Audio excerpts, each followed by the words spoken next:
हरे कृष्ण, राधे राधे। आप सभी का दिन शुभ और मंगलमय हो और भगवान श्री कृष्ण की कृपा आप सभी पर सदा बनी रहे।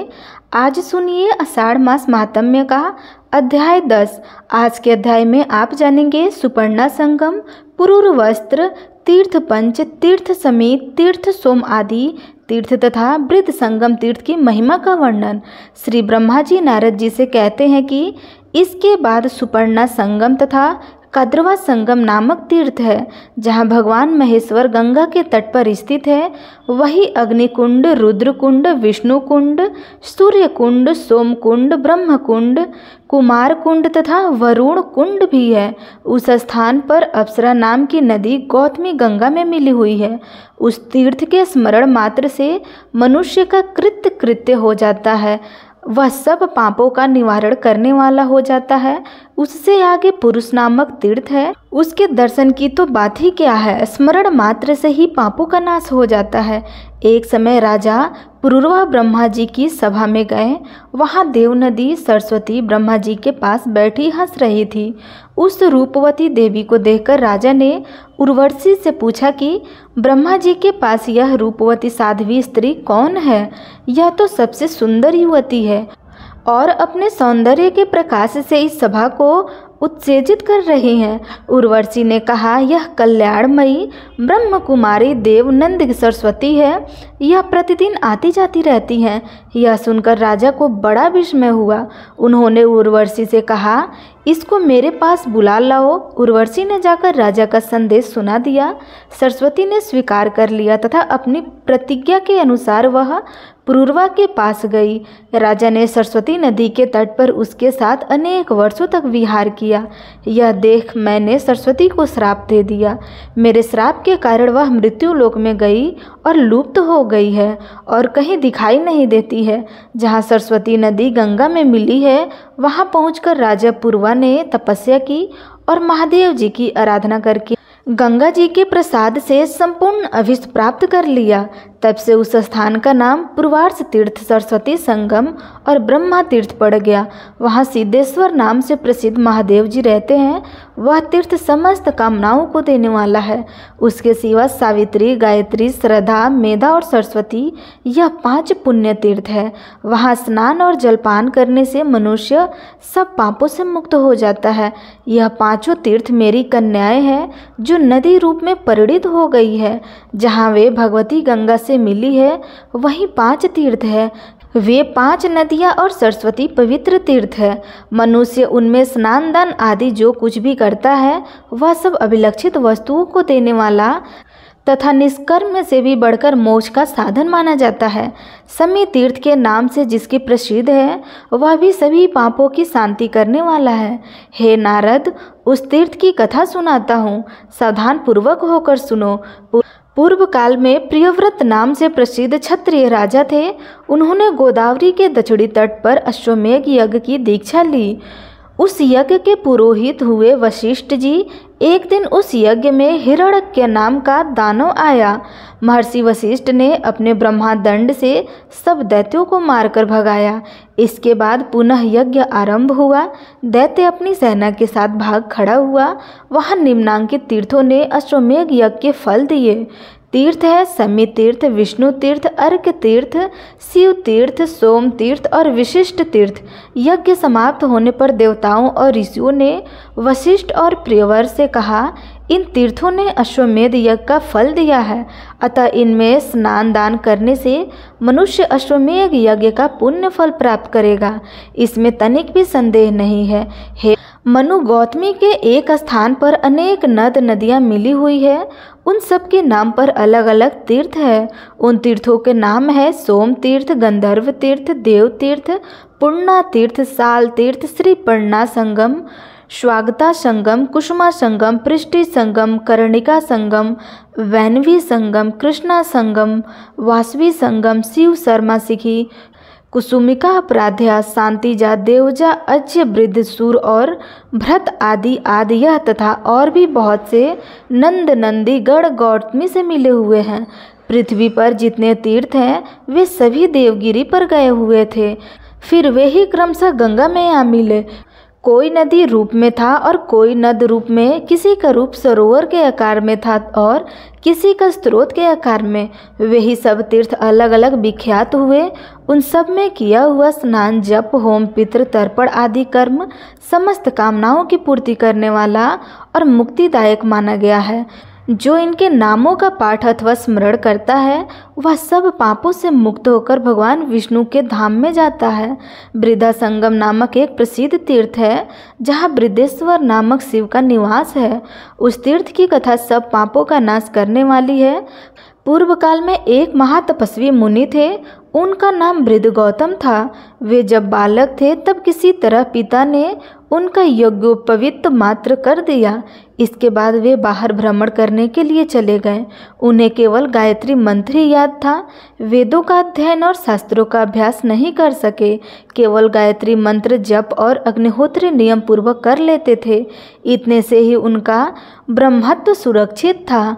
विधि पूर्वक अग्नि की उपासना और गायत्री जप करने से उनकी आयु बहुत बढ़ गई।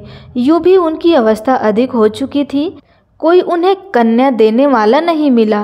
गौतम अलग अलग तीर्थों, वनों और पवित्र आश्रमों में भ्रमण करते रहे। घूमते घूमते शीतगिरी पर चले गए और वहीं रहने लगे। वहां उन्होंने एक रमणीय गुफा देखी जो लताओं और वृक्षों से घिरी हुई थी। उसमें एक अत्यंत दुर्बल वृद्धा तपस्वी रहती थी। उसके सभी अंग शिथिल हो गए थे। वह वितराग ब्रह्मचारिणी थी और एकांत में रहा करती थी। उसे देखकर मुनि श्रेष्ठ गौतम को नमस्कार के लिए खड़े हो गए। यह देखकर वृद्धा ने कहा, आप मेरे गुरु होंगे, अतः मुझे प्रणाम न करें। जिसे गुरु नमस्कार करता है उसकी आयु, विद्या, धन, कीर्ति, धर्म और स्वर्ग आदि सब नष्ट हो जाते हैं।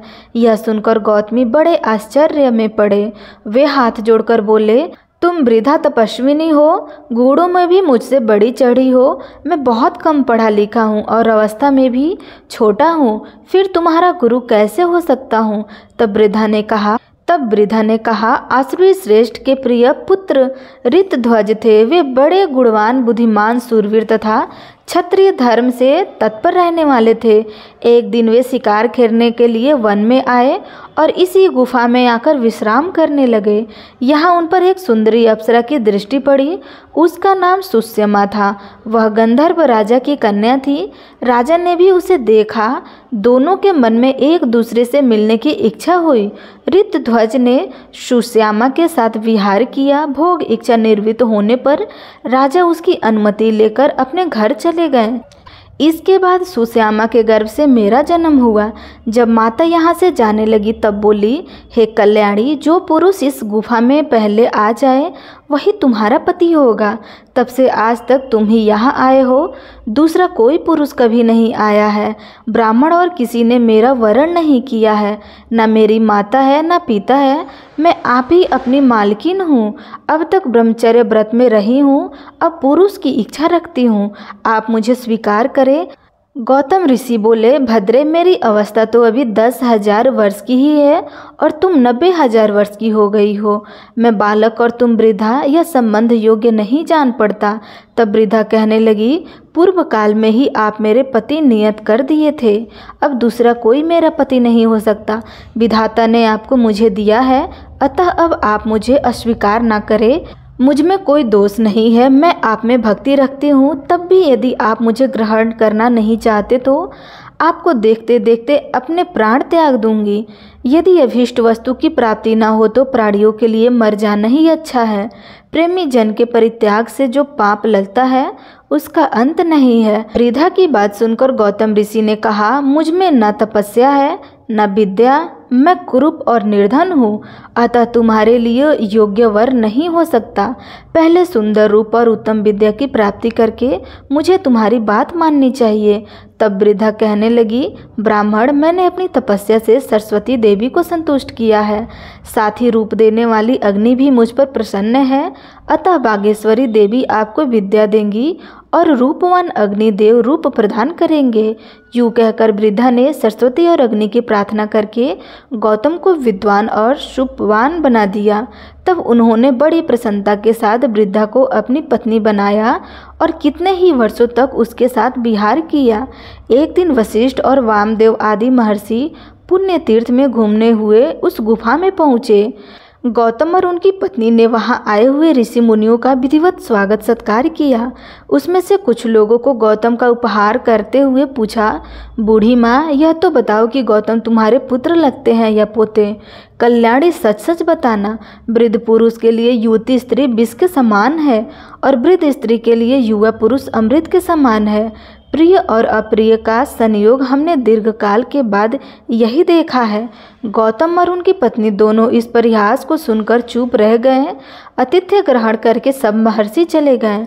उनकी बातों को याद करके यह दोनों दंपति बहुत दुखी हुए। एक दिन स्त्री सहित गौतम ने मुनिवर अगस्त्य जी से पूछा, महर्षि, कौन सा देश या तीर्थ ऐसा है जहाँ जाने से कल्याण की प्राप्ति हो जाती है? तब अगस्त्य जी कहने लगे, ब्राह्मण, मैंने मुनियों के मुख से सुना है कि गोदावरी नदी के स्नान करने से सभी कामनाएं पूर्ण हो जाती है। अगस्त्य की यह बात सुनकर गौतम उस वृद्धा के साथ गौतमी तट पर गए और कठोर तपस्या करने लगे। उन्होंने भगवान शंकर और विष्णु की स्तुति की तथा पत्नी के लिए गंगा जी को भी संतुष्ट किया। गौतम ऋषि बोले, शिव जिनका हृदय व्यवस्थित है, ऐसे पुरुष के लिए संसार में पार्वती सहित आपकी शरण ठीक है। वैसे ही जिस प्रकार मरुभूमि के पथिकों के लिए वृक्ष की आश्रय होता है, भगवान श्री कृष्ण आप ही छोटे बड़े सब भूतों के पापों का सर्वथा निवारण करने वाले हैं। जैसे सूखती हुई खेती को मेघ ही सींचकर हरा भरा करता है, सुधाम्य तरंगों से सुशोभित गौतमी, तुम वैकुंठ रूपी दुर्गा में पहुँचने के लिए सीढ़ी हो।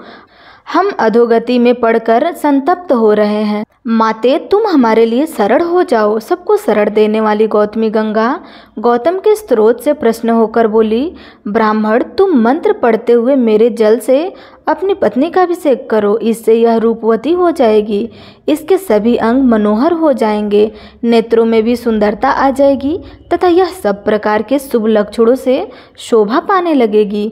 गंगा जी के आदेश से दोनों ने ऐसा ही किया। अतः उनकी कृपा से दोनों पति पत्नी सुंदर रूप वाले हो गए। उनके अभिषेक का जो जल था वह नदी रूप में बदल गया।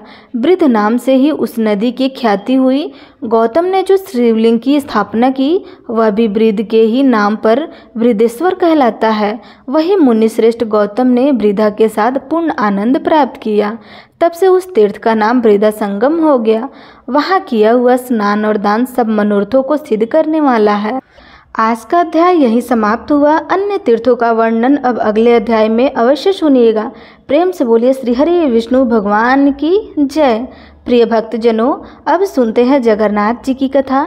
एक बार भगवान श्री कृष्ण सो रहे थे और निद्रा अवस्था में ही उनके मुख से राधा जी का नाम निकल रहा था।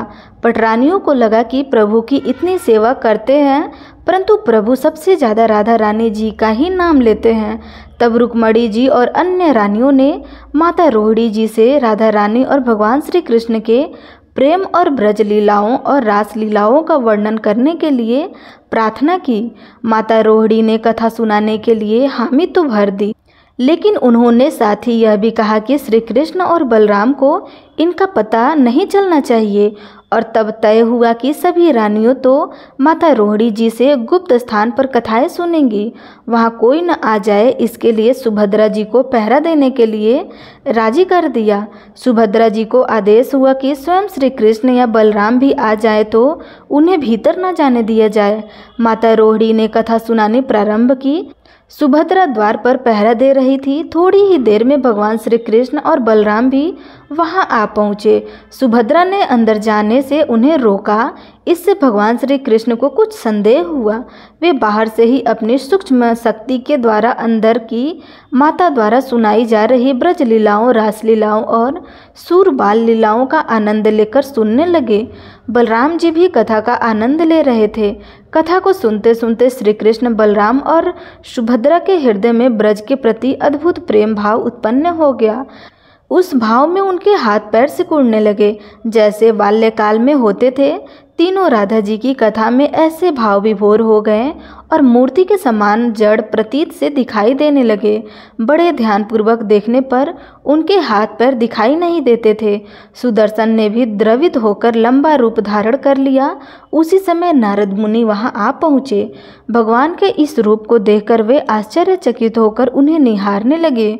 कुछ समय के बाद जब उनके निद्रा भंग हुई तब नारद मुनि जी ने उन्हें प्रणाम करते हुए कहा, हे भगवान श्री कृष्ण, हे प्रभु, मेरी इच्छा है कि मैंने आज जो रूप आपका देखा है वह रूप आपके भक्त को भी पृथ्वी पर देखने के लिए मिलना चाहिए।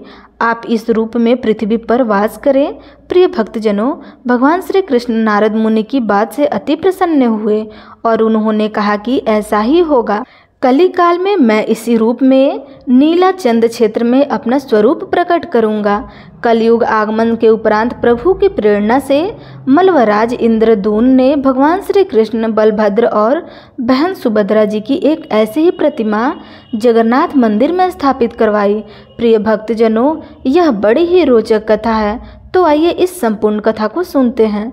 राजा इंद्र दुश्मन श्रेष्ठ प्रजा पालक राजा थे। प्रजा उन्हें बहुत प्रेम करती थी। प्रजा बड़ी ही दुखी और संतुष्ट थी। राजा के मन में इच्छा थी कि वह कुछ ऐसा करे जिससे उनके मरने के बाद सभी उन्हें याद रखे। देव योग्य से इंद्रदुमन के मन में एक अज्ञात कामना प्रकट हुई कि वह एक ऐसा मंदिर का निर्माण करवाए जिससे दुनिया में कभी किसी ने निर्माण न करवाया हो। बस फिर इंद्रदुमन विचार करने लगे कि इस मंदिर में किसी देवता की मूर्ति को स्थापित किया जाए। राजा के मन में यही इच्छा और चिंता चल रही थी। तब एक रात्रि को इसी प्रहर गंभीर चिंतन करके वे सो गए। नींद में राजा ने एक स्वप्न देखा। स्वप्न में उन्हें एक देववाणी सुनाई दी। देववाणी ने इंद्रदुमन से कहा, हे राजन, तुम पहले मंदिर का निर्माण आरंभ करो। मूर्ति विग्रह की चिंता छोड़ दो। उचित समय आने पर तुम्हें मैं राह दिखाऊंगा। तभी राजा की नींद खुल गई और सुबह होते ही उन्होंने अपने स्वप्न वाली बात अपने मंत्रियों को बताई। राजा के राजपुरोहित के सुझाव पर शुभ मुहूर्त में पूर्वी समुद्र तट पर एक विशाल मंदिर का निर्माण करवाया गया। वैदिक मंत्रों और उच्चारण के साथ मंदिर निर्माण का श्री गणेश हो गया। राजा इंद्रदुमन के मंदिर निर्माण की सूचना शिल्पियों और कारीगरों को हुई। सभी इसमें योगदान देने के लिए वहां पहुंच गए। दिन रात मंदिर के निर्माण में वे जुट गए और कुछ ही समय में मंदिर बनकर तैयार हो गया। सागर तट पर एक विशाल मंदिर का निर्माण हो तो गया, परंतु मंदिर के अंदर भगवान की मूर्ति की समस्या जस की तस बनी रही। राजा फिर से चिंता करने लगे। तब एक दिन मंदिर के गर्भगृह में बैठकर वे इसी बात की चिंता कर रहे थे तो उनकी आंखों में आंसू की धाराएं बहने लगी। राजा ने भगवान से विनती की कि हे प्रभु, आपके किस रूप को इस मंदिर में स्थापित करूं? मुझे यही चिंता सता रही है। कृपया करके आप मुझे मार्ग दिखाइए। अपने स्वप्न में जो संकेत दिया था उससे पूरा होने का समय कब आएगा? देव विग्रह विहीन मंदिर देखकर सभी लोग मुझ पर हंसेंगे। राजा की आंखों में आंसू बह रहे थे। वे प्रभु से प्रार्थना कर रहे थे, प्रभु आपके आशीर्वाद से मेरा बड़ा सम्मान है। प्रजा समझेगी कि मैं झूठ मूठ के स्वप्न की बात कर रहा हूँ। हे प्रभु, मुझे मार्ग दिखाइए। राजा दुखी मन से अपने महल को गए। उस रात को राजा ने फिर से एक स्वप्न देखा। स्वप्न में उन्हें देववाणी सुनाई दी कि हे राजन, यहाँ निकट में ही भगवान श्री कृष्ण का विग्रह रूप है। तुम उन्हें खोजने का प्रयास करो, वे तुम्हें जरूर दर्शन देंगे। इंद्रदुमन ने स्वप्न की बात फिर से पुरोहित और मंत्रियों को बताई। सभी इस निष्कर्म पर पहुँचे कि प्रभु की कृपा सहज प्राप्त नहीं होगी। इसके लिए हमें निर्मल मन से परिश्रम करना होगा। भगवान के विग्रह का पता लगाने के लिए राजा इंद्रदुमन ने 4 पंडितों को इसकी जिम्मेदारी सौंप दी और प्रभु इच्छा से प्रेरित होकर चारों पंडित अलग अलग दिशाओं में चले गए। उस चारों में से एक बड़े ही विद्वान थे जिनका नाम था विद्यापति। वह चारों में सबसे कम उम्र के थे। प्रभु के विग्रह की खोज के दौरान उनके साथ बहुत सी अलौकिक घटनाएं हुई। वह मन ही मन सोचने लगा कि प्रभु का विग्रह उन्हें कब और कैसे प्राप्त होगा। पंडित विद्यापति पूर्व दिशा की ओर चल पड़े। कुछ आगे चलने के बाद विद्यापति उत्तर की ओर मुड़ गए तो उन्हें एक विशाल जंगल दिखाई दिया। वह बड़ा ही भयानक जंगल था। विद्यापति श्री कृष्ण भगवान के परम उपासक थे। उन्होंने श्री कृष्ण भगवान का स्मरण किया और राह दिखाने की विनती करने लगे। भगवान श्री कृष्ण की प्रेरणा से उन्हें राह दिखाई देने लगी और प्रभु का नाम लेते ही वे घने वन में पहुँचे गए। जंगल के बीच में उन्हें एक पर्वत दिखाई दिया। पर्वत के वृक्ष में संगीत की ध्वनि और सुरमयी गीत सुनाई दे रही थी। विद्यापति संगीत के बड़े ही जानकार थे। उन्हें वहाँ मृदंग, बंसी, करताल की ध्वनि सुनाई दी और संगीत की आवाज़ को खोजते खोजते विद्यापति आगे की ओर बढ़े और वे जल्दी ही पहाड़ी की चोटी पर पहुंच गए। पहाड़ के दूसरी ओर उन्हें एक सुंदर घाटी दिखी जहां भील नृत्य कर रहे थे। विद्यापति उस नृत्य को देखकर मंत्र मुग्ध हो गए। सफर के कारण थके हुए थे, परंतु संगीत ने उनकी थकान मिट गई और उन्हें नींद आने लगी। अचानक एक बाघ की गर्जना सुनकर विद्यापति घबरा उठे। बाघ उनकी ओर दौड़ता हुआ आ रहा था। बाघ को देखकर विद्यापति घबरा गए और बेहोश होकर वहीं गिर पड़े। बाघ विद्यापति पर आक्रमण करने ही वाला था कि तभी एक स्त्री ने बाघ को पुकारा। उस आवाज़ को सुनकर बाघ मौन होकर खड़ा हो गया। स्त्री ने उसे लौटने का आदेश दिया और वह बाघ लौटकर स्त्री के पास पहुंच गया और उसके पैर में बैठ गया।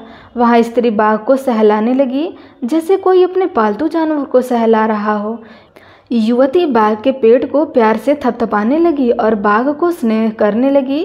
वह स्त्री वहाँ मौजूद सभी स्त्रियों से सबसे सुंदर थी। वह भीलों के राजा विश्वासु की इकलौती पुत्री ललिता थी। ललिता ने अपनी सेविकाओं को अचेत विद्यापति की देखभाल करने के लिए भेजा। सेविकाओं ने झरने के जल में विद्यापति के मुख पर छिड़काव किया जिससे उनकी चेतना लौट आई। फिर उन्हें शीतल जल पिलाया। शीतल जल पिलाने के बाद विद्यापति को पूरा होश आ गया। विद्यापति यह सब कुछ देखकर आश्चर्य में पड़ गए। ललिता विद्यापति के पास गई और पूछने लगी कि आप कौन हैं और इस घने जंगल में आपके आने का क्या प्रयोजन है। विद्यापति अभी भी बाघ के डर से डरे हुए थे। स्त्री ने इस बात को भांप लिया, फिर उन्हें सांत्वना देते हुए बोली कि आप मेरे साथ चलिए। जब आप स्वस्थ हो जाएंगे तो अपना लक्ष्य मुझे बताना, मैं ज़रूर आपकी मदद करूंगी। विद्यापति ललिता के पीछे पीछे उनकी बस्ती की तरफ चल पड़े। विद्यापति भीले के राजा विश्वासु से मिले और उन्हें अपना परिचय दिया। विश्वासु विद्यापति जैसे विद्वानों से मिलकर बड़े ही प्रसन्न हुए। विश्वासु के अनुरोध पर विद्यापति वहाँ कुछ देर उनके अतिथि बनकर रुक गए। विद्यापति भीलों को धर्म और ज्ञान का उपदेश देने लगे। उनके उपदेश को विश्वासु और ललिता बड़ी ही रुचि लेकर सुन रहे थे। ललिता के मन में विद्यापति के प्रति अनुराग पैदा हो गया। विद्यापति ने इस बात को भांप लिया। ललिता बड़ी ही सुंदर थी। विद्यापति एक बड़े कार्य के लिए आए हुए थे। अचानक एक दिन विद्यापति बीमार हो गए। ललिता ने उनकी खूब सेवा की। इससे विद्यापति का मन भी ललिता के प्रति प्रेम भाव में पैदा हो गया। तब विश्वासु ने विद्यापति के पास अपनी बेटी से विवाह करने का प्रस्ताव रखा, जिसे विद्यापति ने स्वीकार कर लिया। कुछ दिनों तक विवाह सुख में वैवाहिक जीवन जीने लगे। ललिता से विवाह करके विद्यापति बड़े ही प्रसन्न थे, परंतु जिस महत्वपूर्ण कार्य के लिए वह आए हुए थे वह अभी भी अधूरा था। यही चिंता उन्हें बार बार सताती रहती थी। इसी बीच विद्यापति को एक विशेष बात का पता चला कि विश्वासु रोज सुबह जल्दी जल्दी उठकर कहीं जाते थे और सूर्य उदय के बाद ही लौटते थे। कितनी भी विकट स्थिति क्यों न हो, वे अपने इस समय को टूटने नहीं देते थे। विश्वासु के इस व्रत पर विद्यापति को बड़ा आश्चर्य हुआ। उनके मन में इस रहस्य को जानने की इच्छा पैदा हुई। आखिर विश्वासु प्रतिदिन कहाँ जाते हैं? एक दिन विद्यापति ने अपनी पत्नी से इस संबंध में पूछा। ललिता सुनकर सहम गई और बात को टाल गई। ललिता के सामने धर्म संकट पैदा हो गया। वह पति की बात को ठुकरा नहीं सकती थी, लेकिन पति जो पूछ रहा था वह उसके वश की गोपनीय परंपरा से जुड़ा हुआ था, जिसे वह बताना भी नहीं चाहती थी। ललिता ने कहा कि हे स्वामी, यह हमारे कुल का रहस्य है जिसे किसी के सामने खोला नहीं जा सकता, परंतु आप मेरे पति हैं। मैं आपको कुल का पुरुष मानते हुए जितना संभव होगा उतना बात बता सकती हूँ। यहाँ से कुछ ही दूरी पर एक गुफा है जिसके अंदर हमारे कुल के देवता विद्यमान है।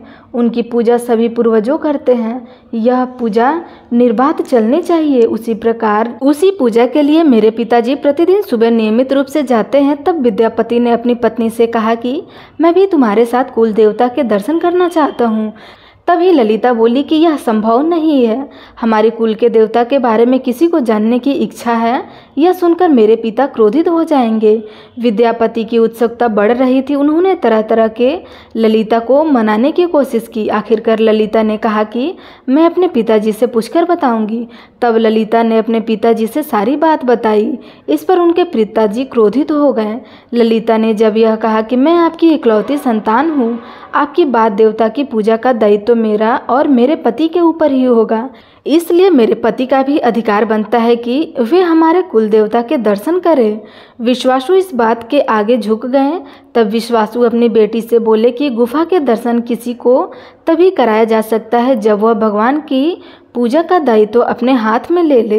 विद्यापति ने दायित्व स्वीकार किया तो विश्वासु देवता के दर्शन कराने को राजी हो गए और दूसरे दिन सूर्योदय से पूर्व विद्यापति की आंखें पर काली पट्टी बांधकर विश्वासु उनका दाहिना हाथ पकड़कर एक गुफा की तरफ लेके चले गए। विद्यापति ही बड़े ही चतुर थे। उन्होंने अपनी मुट्ठी में सरसों के दाने ले लिए थे और वे पूरे रास्ते में सरसों के दाने गिराते हुए जा रहे थे। गुफा के पास पहुंचकर विश्वासु रुक गए और विद्यापति की आंखों से काली पट्टी खोल दी। तब उन्होंने भगवान नील माधव के दर्शन किए। भगवान नील माधव के दर्शन करके विद्यापति बड़े ही प्रसन्न हुए। दर्शन करने के बाद विद्यापति वहां से जाना नहीं चाहते थे, परंतु विश्वासु ने उन्हें लौटने का आदेश दिया और उन्हें गुफा से बाहर छोड़ दिया। लौटने के बाद ललिता ने अपने पति से गुफा में रखी मूर्ति के बारे में पूछा, लेकिन विद्यापति ने अपनी पत्नी से कुछ नहीं कहा। विद्यापति को आभास हो गया था कि हमारे राजा को स्वप्न में जिस प्रभु विग्रह के बारे में देववाणी सुनाई दी थी वह सत्य ही थी। इस तरह कई दिन निकल गए। विद्यापति एक तरफ तो मूर्ति चोरी करके ले जाने की सोच रहे थे और दूसरी तरफ अपने ससुर और अपनी पत्नी ललिता के साथ विश्वासघात करने वाली बात पर दुखी थे।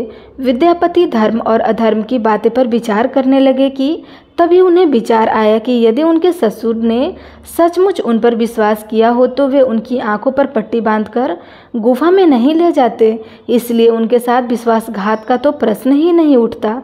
फिर उन्होंने मूर्ति चुराने का मन बना लिया। विद्यापति ने अपनी पत्नी से कहा कि मैं अपने माता पिता के दर्शन करके वापस लौट आऊंगी। तो पति ने कहा कि मैं भी आपके साथ चलूंगी।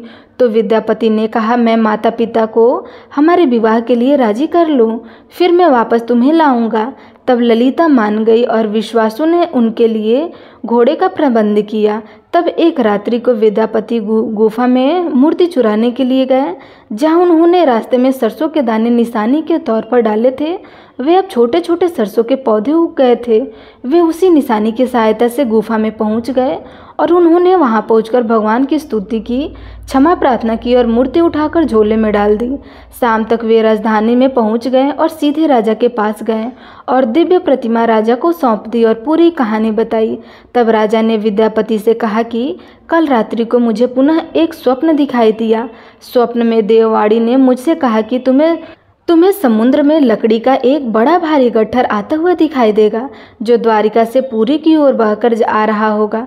तुम उस गट्ठर को लेकर जाओ और उसे तुम मेरी मूर्तियां बनाकर मंदिर में प्रतिष्ठित कर दो। राजा ने कहा कि जब भगवान द्वारा भेजी लकड़ी से हम प्रतिमा का बड़ा स्वरूप बना लेंगे तो तुम यह मूर्ति फिर से अपने ससुर को लौटा आना। जब वे अपने कुल देवता के इतने बड़े विग्रह को देखेंगे तो उन्हें बड़ी ही खुशी होगी। दूसरे दिन सूर्योदय से पूर्व राजा अपने मंत्री और विद्यापति को लेकर सागर के तट पर पहुंचे। स्वप्न के अनुसार ही उन्हें एक बड़ा भारी लकड़ी का गट्ठर तैर कर आता हुआ दिखाई दिया। सभी सैनिक उस गट्ठर को निकालने लगे, लेकिन वह गट्ठर निकालना तो दूर की बात है, वह हिला भी नहीं सकते थे। यह देखकर राजा उदास हो गए। अचानक राजा ने काम रोकने का आदेश दे दिया। उसने विद्यापति को अकेले में ले जाकर कहा कि यह समस्या का कारण मैं जान गया हूँ। राजा के चेहरे पर संतोष के भाव नजर आ रहे थे। राजा ने विद्यापति को गोपनीयता रूप से कहीं चलने को कहा। राजा इंद्रद्युम्न ने कहा कि अब भगवान का विग्रह बन जाए, बस एक काम करना शेष रह गया है। भगवान श्री कृष्ण ने राजा को ऐसा संकेत दिया कि उनकी सारी परेशानियां समाप्त हो गई। तो आइए जानते हैं आगे। राजा इंद्रद्युम्न को भगवान की प्रेरणा से यह संदेश प्राप्त हुआ कि प्रभु के विग्रह के लिए जो लकड़ी का गट्ठर बहकर आ रहा था वह हिलडुल क्यों नहीं रहा था। राजा ने विद्यापति को बुलाया और कहा कि तुम जिस दिव्य मूर्ति को अपने साथ लाए हो उसकी अब तक जो पूजा करते आया था उससे संतुष्ट भेंट करके क्षमा मांगनी होगी। बिना उसके स्पर्श किए यह लकड़ी का गट्ठर उठाना तो दूर की बात है, ये हिल भी नहीं पाएगा। तब राजा इंद्रदुमन और विद्यापति विश्वासु से मिलने पहुँचे। राजा ने पर्वत की चोटी से जंगल को देखा और उनकी सुंदरता को वे देखते ही रह गए। राजा इंद्रदुमन और विद्यापति भीलों की बस्ती में गए। इधर विश्वासु अपने नियमित दिनचर्या के हिसाब से गुफा में अपने कुल देवता की पूजा करने के लिए गए। वहां प्रभु की मूर्ति उन्हें दिखाई नहीं दी तो वे समझ गए कि उनकी दामाद ने उनके साथ छल किया है। विश्वासु वापस लौटे और अपनी पुत्री को पूरी सच्चाई बताई। विश्वासु अपने भगवान की मूर्ति को ना देखकर पछाड़ खाकर धरती पर गिर पड़े और रोने लगे। अपने पिता की हालत देखकर ललिता भी करुणारोदन करने लगी। उस दिन उन दोनों ने अन्न और जल का एक दाना भी नहीं ग्रहण किया था। अगली सुबह विश्वासु उठे और सदा की तरह दिनचर्या का पालन करते हुए गुफा की तरफ बढ़े। वह जानते थे कि प्रभु का विग्रह वहाँ नहीं है, फिर भी उनके पैर गुफा की ओर चलते गए। विश्वासु के पीछे ललिता और उनके कुटुंब कबीले के लोग भी चल पड़े थे। विश्वासु गुफा के भीतर पहुँचे जहाँ भगवान की मूर्ति होती थी। उस चट्टान के पास हाथ जोड़कर खड़े हो गए, फिर उस ऊंची चट्टान पर गिर गए और बिलक बिलक कर रोने लगे। उनके पीछे उनकी बेटी और प्रजा भी रो रही थी। तभी एक बिल युवक भागता हुआ गुफा में आया और बोला कि हे महाराज, आपके जमाई विद्यापति और राजा इंद्रदुमन आ गए हैं। यह सुनकर वे सभी चौंक उठे। विश्वासु राजा के स्वागत के लिए गुफा से बाहर आए। उस समय उनकी आंखों से आंसू बह रहे थे। राजा इंद्रदुमन विश्वासु के पास आए और उन्होंने उसे अपने हृदय से लगा लिया। राजा इंद्रदुमन विश्वासु से बोले, हे भील राजा, तुम्हारे कुल देवता की प्रतिमा का चोर तुम्हारा दामाद नहीं बल्कि मैं ही हूँ। उसने तो मेरी आज्ञा का पालन किया था। फिर उन्होंने उसे पूरी सच्चाई बताई। विश्वासु ने राजा को आसन पर बिठाया और खूब आदर सत्कार किया। फिर राजा ने विश्वासु को अपने स्वप्न वाली बात बताई और जगन्नाथपुरी में सागर तट पर मंदिर निर्माण वाली बात भी सुनाई। राजा ने विश्वासु से प्रार्थना की कि हे भील सरदार, हे विश्वासु, कई पीढ़ियों से आपके वंश के लोग भगवान की मूर्ति की पूजा करते आए हैं। भगवान के उस विग्रह के दर्शन सभी को मिले, इसलिए मुझे आपकी सहायता चाहिए। ईश्वर द्वारा भेजे गए लकड़ी के बड़े भारी गट्ठर को हम लोग उठाने में असमर्थ हैं। कृपा करके आप उस गट्ठर को उठाकर मंदिर तक लेकर आइए। अपने कुल की प्रतिमा को पुरी के मंदिर में स्थापित करने की अनुमति दीजिए। उस लकड़ी के गट्ठर को लेकर आप ही स्पर्श करके उठा सकते हैं। उस लकड़ी के गट्ठर को आप स्पर्श करेंगे तो वह हिलेगा ही नहीं बल्कि आपसे उठ भी जाएगा। विश्वासु राजा हो गए। राजा सपरिवार विश्वासु को लेकर सागर तट पर पहुँचे। विश्वासु ने लकड़ी के कूदे को छुआ और छूते ही कूदा अपने आप तैरने लगा, समुद्र के किनारे आ गया। राजा के सेवक उस लकड़ी के गट्ठर को लेकर महल में आए और अगले दिन मूर्तिकारों को शिल्पकारों को बुलाकर राजा ने मंत्रणा की। आखिर इस कूदे ने कौन सी देवता की मूर्ति बनाना शुभ होगा। मूर्तिकारों ने कह दिया कि हमें तो पत्थर की मूर्ति ही बनानी आती है, लेकिन लकड़ी की मूर्ति बनानी नहीं आती। तब राजा को एक और समस्या दिखाई देने लगी। उसी समय वहाँ एक बूढ़ा व्यक्ति आया। उसने राजा से कहा कि इस मंदिर में आप भगवान श्री कृष्ण, उनके बड़े भाई बलराम और बहन सुभद्रा के साथ विराजमान करा दीजिए। यही देव यज्ञ का संकेत है। राजा को उस बूढ़े व्यक्ति की बात से सांत्वना तो मिली, लेकिन समस्या यह हुई कि आखिर मूर्ति कौन गढ़ेगा। तब उस बूढ़े व्यक्ति ने कहा कि मैं इस कला का कुशल कारीगर हूँ। मैं इस पवित्र कार्य को पूर्ण करूँगा और मूर्ति भी बना दूँगा, परंतु मेरी एक शर्त है। राजा प्रसन्न हो गए और उनकी शर्तें पूछी। बूढ़े शिल्पकार ने कही कि मैं भगवान की मूर्ति निर्माण का काम एकांत में करूँगा। मैं यह काम बंद कमरे में करना चाहता हूँ। कार्य पूरा करने के बाद मैं स्वयं दरवाज़ा खोल दूंगा। इस बीच ना तो मैं कुछ खाऊंगा और ना ही पीऊंगा। राजा उनकी शर्तों से सहम गए। मंदिर में एक विशाल कक्ष में बूढ़े शिल्पकार ने स्वयं को 21 दिनों के लिए बंद कर लिया और मूर्ति निर्माण का कार्य शुरू करने लगे। भीतर से छैनी, हथौड़ी और आरी की आवाज़ें आने लगी। महारानी घोड़ी चाया देवी दरवाजे से कान लगाकर प्रतिदिन छैनी, हथौड़ी और आरे की आवाज़ें सुनती थी। 15 दिन तक प्रतिदिन आवाज़ें आती रही, लेकिन एक दिन कक्ष में से कोई आवाज़ नहीं सुनाई दे रही थी।